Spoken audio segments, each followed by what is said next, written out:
Olá, meus irmãos, que a paz de Jesus e o amor de Maria esteja com todos vocês. Me chamo Luana e hoje estou aqui para contar a história de uma santa que me chamou muita atenção. Santa Josefina Baquita. Ela é a santa comemorada no dia 8 de fevereiro. Essa santa, né, com o nome de Baquita, ela nasceu ali na região do Sudão, na África do Sul, ali por volta de 1869. Essa é uma data mais ou menos, né, não muito precisa, porque Santa Baquita, quando criança, ali por volta dos 8, 9 anos, ela foi sequestrada por comerciantes, né, que traficavam negros. Então ela foi retirada ali dos seus pais, ali nessa, mais ou menos nessa idade, e ela passou a ser escrava. E isso trouxe para ela um trauma tão grande que ela se esqueceu do próprio nome, de toda a sua história, ela não se lembra de nada, ela não se lembrava de nada. E como, né, isso para ela foi uma experiência muito assustadora, né, e causou grandes problemas na memória dela, esses comerciantes passaram a chamá-la de Baquita, né, que quer dizer afortunada, porque eles acreditavam que esse nome ia trazer sorte, né, eles queriam lucro, então eles deram esse nome para ela. E aí começa uma história muito triste, né, porque nessa vida de escrava, né, ela não nasceu escrava, né, ela se tornou escrava. Ela conheceu muitas humilhações e ela passou por muito sofrimento, tanto físico quanto moral, né? Ali naquela escravidão, ela foi vendida e comprada por 5 vezes. E, e ela teve os mais variados patrões, né? Que ela era exposta ali nos mercados. E uma certa vez, ela foi vendida por um general. E essa mulher desse general, ela torturou muito Santa Baquita, né? Santa Baquita conta, né, nos seus relatos, que foi um dos piores anos da sua existência. Porque ela fala assim, que as chicotadas caíam em cima, né, daqueles escravos sem misericórdia. E ela ficou com esse povo por 3 anos. E nesses 3 anos que ela esteve, né, a serviço desses patrões, ela não passou um dia sem feridas. E ela recebia, né, sem uma causa. Então ela apanhava sem saber por que apanhava, né, só realmente por pura maldade. E uma ferida nem tinha sarado, ela já recebia outra, né, outro golpe ali. E ela falava assim que eles colocavam sal, né, nessa ferida, então para que realmente aquilo ali ficasse marcado na pele dela. Era realmente o puro prazer de fazer o outro sofrer, né? E quantas vezes ela viu, né, escravos morrerem naquela situação, né, por causa daquelas torturas mesmo. Então, o seu corpo, né, o corpo de Santa Baquita, ele teve ali, ficou marcado com 144 cicatrizes que acompanharam ela até a morte, né? E além disso, ela tinha também adquirido um defeito ao caminhar. Então, o sofrimento, né, que ela carregou ali desde os 8 anos, né, por volta ali dos 8 anos, mesmo assim, ela diz que mesmo sem saber, né, ela sentia a presença de Deus. Ela sabia que alguém cuidava dela. E em 1882, né, por volta ali dos seus 20 anos, Santa Baquita foi vendida para um cônsul italiano, o Calixto Legnani. Ele se afeiçoou ali, né, dela, ele encontrou ela ali no mercado de escravos, né, se afeiçoou nesse 10, né, realmente era uma intervenção divina, e ele era católico, e ele então começou, né, a iniciar ela aos pouquinhos em algumas verdades da fé católica. Então, naquele tempo que ela vivia ali na casa desse cônsul, como escrava, ela já não se sentia tanto mais quanto escrava, mas como, né, uma trabalhadora. Então, ela começou ali a sentir um pouco de dignidade humana mesmo. Então, naquele tempo, ela já não sofria mais, né, nenhum tipo de tortura, ela não apanhava mais, né, porque esse patrão dela, né, esse cônsul, ele era bom, né, e queria muito bem dela. E ela começou muito a se sentir, né, que a vida dela estava tomando um novo rumo. E ela fala que foi para ela, né, um período de aurora, né, de encontro com a igreja. Santa Baquita, que não conhecia nada, né, do catolicismo, da igreja católica, ela passou a entender que, né, que o catolicismo trazia algo de bom, né, que ela começou realmente a ter uma dignidade. E ela costumou, né, ela passou a entender, né, a sentir realmente a doçura, né, da caridade cristã, né, a partir do mandamento, e aquilo foi começando a envolver ela. Só que houve ali uma revolução, né, nacionalista ali no Sudão, e esse cônsul, o Calixto Legnani, ele teve que voltar para a Itália. Quando ele volta para a Itália, né, a Baquita ela pede para levar ela com ele, porque ela já não queria mais aquela vida ali na África, né? E ele então ouve, né, esse pedido, e chegando lá em Gênova, ele cede Santa Baquita a um casal de amigos, os Michele. Santa Baquita então passa a viver ali com aquela família, né? E logo ela já conquista também o coração da dona ali, né? Da dona daquela casa. E essa mulher então fica grávida e Santa Baquita passa a cuidar dessa filhinha dela, né? A Mimina. E Santa Baquita então começa também, continua tendo, né, esse contato, inclusive com a Igreja Católica, com essa família. E em um determinado momento, esse casal, né, a família Michele, precisa ir para a África porque eles precisam cuidar de alguns negócios lá. E Santa Baquita, juntamente com a Mimina, vão morar num convento, numa congregação.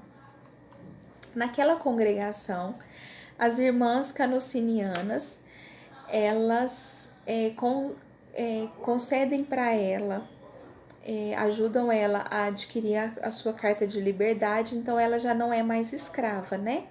E ela passa a morar ali, e a partir daquele momento ela começa a adentrar profundamente ali na fé católica, né? Então ela, uma certa vez, né, a história conta ali que ela viu o crucifixo, né, de Jesus todo transfigurado ali, todo machucado na cruz, e ela pergunta o que aquele homem fez tão ruim para ter sido crucificado daquela maneira, né? Porque na terra dela eles faziam aquele tipo de tortura, né? E as irmãs então vê o interesse de Santa Baquita em conhecer a história de Jesus, começam a catequizá-la, né? Santa Baquita então, aos 21 anos, ela recebe o evangelho, né? Ela conhece o evangelho e recebe o batismo. E a partir daquele momento, ela passa a se chamar Josefina. Então, ela é Josefina Baquita. Quando a família retorna à Itália, a família Michele retorna à Itália para buscar a filhinha e Josefina, né? Josefina pede para essa esposa para que a deixasse ficar na congregação. E aí, porque ela queria servir ao patrão que ela conheceu, né? O novo patrão que ela conheceu. Ela acreditava que o Senhor chamava ela para uma nova vida, né? Essa mulher concede, né, essa graça para ela, para que ela passe a viver ali, né? Então Santa Baquita começa a fazer os estudos da vida religiosa, e aos 27 anos, né, em 1896, Josefina Bakhita então se consagra para sempre ao Deus, né, a quem ela, né, chama com carinho o meu patrão. Então ali ela passa realmente a servir um novo patrão. E essas irmãs, né, que conhecem a jovem Bakhita, né, a estimam muito por causa da sua generosidade, da sua bondade, né, e o profundo desejo de tornar Jesus conhecido. Josefina Bakhita, ela diz que ela falava assim para as irmãs, né, sede boas, amem a Deus, rezai por aqueles que não conhecem, porque se soubesseis quão grande é a graça de conhecer a Deus, né, jamais estariam longe dele.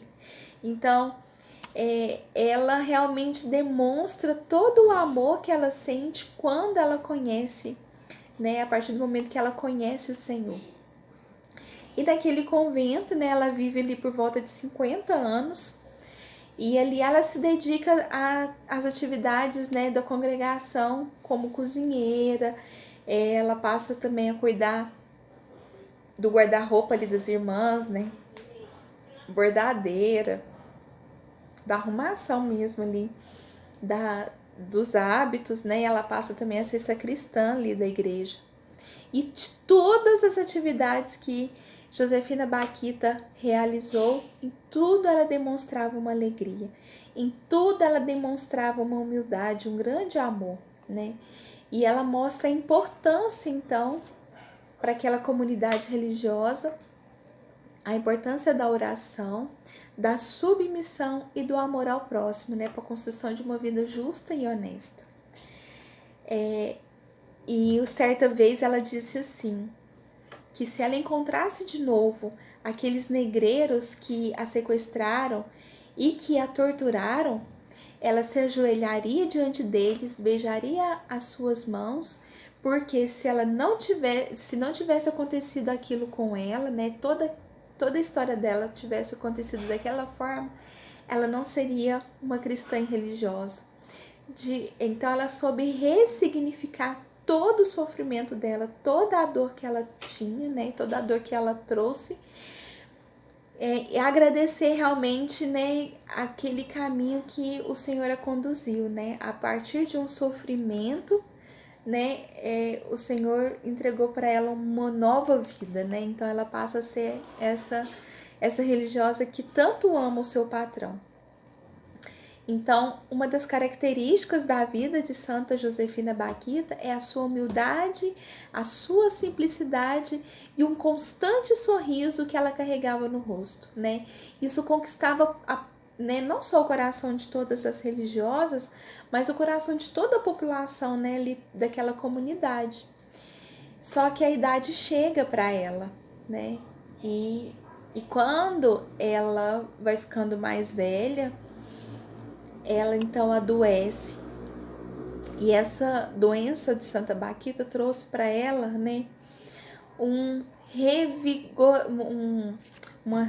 reviver de toda a dor que ela sentia, né, de toda a dor do passado dela. E ela tinha muitas dores também, até por causa de toda a sequela que ela fica, né, por causa das feridas dela. Então, toda vez que perguntavam como ela estava, aí ela respondia, né? Quando ela estava, não estava nos seus delírios, ela dizia, né? Eu vou devagar, passo a passo, porque levo 2 grandes malas. Numa vão os meus pecados e na outra, muito mais pesada, os méritos infinitos de Jesus. Quando chegar ao céu, abrirei as malas e direi a Deus: Pai eterno, agora pode julgar.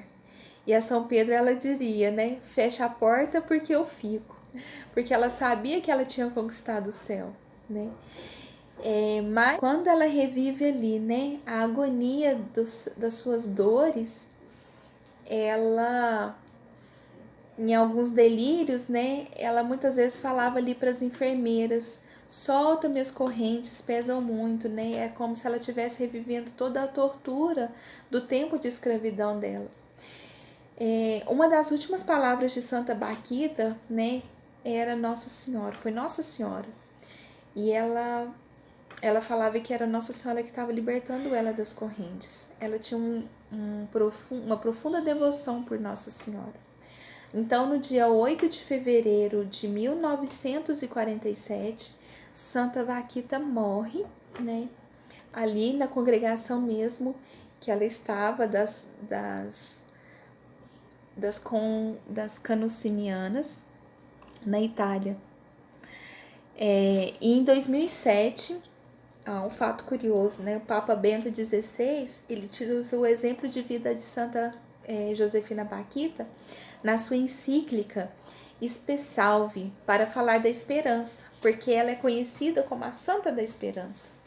Nesse texto, o Papa Emérito ele diz que Santa Baquita só tinha conhecido patrões que a desprezavam e a maltratavam, ou, na melhor das hipóteses, a consideravam uma escrava útil. Mas agora, né, depois que ela conhece esse patrão, né, o meu patrão que ela falava, né, que era Deus, o Paron, que está acima de todos os patrões, né, o Senhor de todos os senhores, que ela reconhece que a bondade em pessoa, né, e ela soube que este Senhor também a conhecia, que a tinha criado, mas ainda que a amava, né, também ela era amada e precisamente por esse patrão supremo, diante do qual todos os outros patrões não passavam de miseráveis servos. Ela era conhecida, amada e esperada. E este patrão, né, tinha enfrentado pessoalmente o destino de ser flagelado e agora estava à espera dela, direita de Deus Pai. Agora ela tinha esperança, já não aquela pequena esperança de achar patrões menos cruéis, mas a grande esperança de ser definitivamente amada e aconteça o que acontecer, de ser esperada por esse amor, nesse amor maior. Assim era a vida dela, assim era a minha vida é boa, né? Santa Baquita falava. E Bento XVI ainda recorda que, mediante o conhecimento dessa esperança, ela estava redimida. Ela já não se sentia mais escrava, mas era uma livre filha de Deus. Entendia aquilo que Paulo escrevia, né, na carta aos Efésios, que antes estavam sem esperança e sem Deus no mundo, sem esperança porque estava sem Deus. A partir do momento que ela encontra Deus, ela encontra totalmente a sua esperança, né? Então, Santa Baquita, ela, né, morre ali aos 78 anos, depois de lutar, né, com essa grave doença. E após a sua morte, né, Santa Baquita, ela já era famosa, né, passou a ser famosa por interceder, né, por pessoas que oravam em seu nome buscando muitas graças e milagres. E um desses exemplos de milagres, que inclusive, né, estava ali no processo de beatificação de Santa Josefina Baquita, é de uma brasileira moradora de Santos, a Eva Tobias da Costa, que era portadora de diabetes. Ela orava para que Santa Baquita intercedesse pelas feridas dela, né, nas pernas dela. Ela tinha muitas feridas na perna causadas pela diabetes. E ela passava um santinho, né, na perna, pedindo a intercessão de Santa Baquita, né? E 24 horas após ela fazer, né, esse pedido, as feridas, né, foram milagrosamente curadas, né? Então foram em poucas horas que aconteceu esse milagre. Então, em 1980, o Vaticano reconhece, né, que esse milagre aconteceu pela intercessão de Santa Baquita, e então ela passa, né, por esse processo de beatificação, e no ano de 2000, né, pelo Papa São João Paulo II, Santa Josefina Baquita foi canonizada. Então, ela era conhecida como a Santa Irmã Morena, e São João Paulo falava que era a nossa irmã universal. Por quê? Ela era tão espiritualizada e com tanta força e com tanta luz, né, em suas lutas contra as adversidades quase fatais, que a história dela poderia ser exemplo para qualquer pessoa de qualquer continente. Então, por isso ela era chamada dessa irmã universal, né? O dia dela, né, é celebrado no dia 8 de fevereiro, e o corpo de Santa Josefina Baquita, né, se encontra incorrupto e é guardado na mesma congregação em que ela viveu, né, durante esses 50 anos, que está na igreja da congregação de Santa Madalena de Canossa, em Schio, na Itália, onde ela viveu toda a sua vida ali, depois que ela foi livre, né, depois que ela foi considerada livre. Então essa história, né, ela mexeu muito comigo e eu espero assim que ela também possa fazer diferença na vida de cada um de vocês. Que Santa Josefina Baquita, né, a Santa da Esperança, possa trazer para nós, né, muita esperança, né, nesse mundo tão cheio de dor, tão cheio de sofrimento. Que Santa Josefina Baquita interceda por cada um de nós e possa trazer para nós, né, algo diferente, né? Que é realmente colocar Deus em primeiro lugar e saber que Deus cuida de nós em todos os nossos momentos. Santa Josefina Baquita, rogai por nós. Em nome do Pai, do Filho e do Espírito Santo. Amém.